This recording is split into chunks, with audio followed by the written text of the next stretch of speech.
Shall we dive into shall I? Hello, English learners. We're here today to tackle a very interesting topic in English, the phrase, shall I? This is often used in conversational English, particularly when making offers or suggestions. So, if you're ready, let's dive in and understand the basic structure of shall I questions. Shall I is a form of polite speech used to make suggestions or offers. It is a less common but very elegant way of asking if the person you're speaking with would like you to do something. A shall I question might look like this: shall I open the window? Or, shall I call a taxi? Remember that it's all about offering to do something for someone else. The structure of shall I questions is pretty simple. The phrase starts with shall I, followed by the base form of the verb and then the rest of the sentence.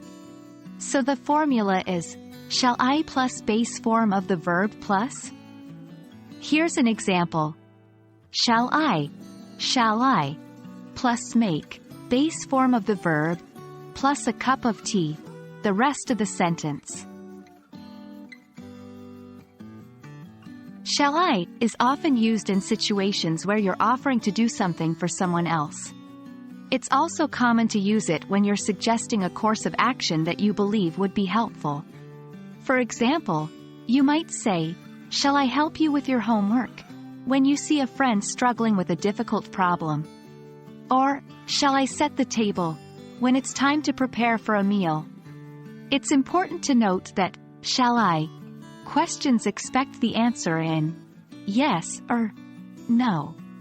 For example, yes, please, or no, thank you. An important point to remember is that shall I is not the same as should I. While shall I is used to make offers or suggestions, should I is used when you are asking for advice or guidance. For instance, should I apply for this job is asking for advice, whereas shall I apply for this job is suggesting an action that the speaker is offering to do. That wraps up our discussion on the basic structure of shall I questions.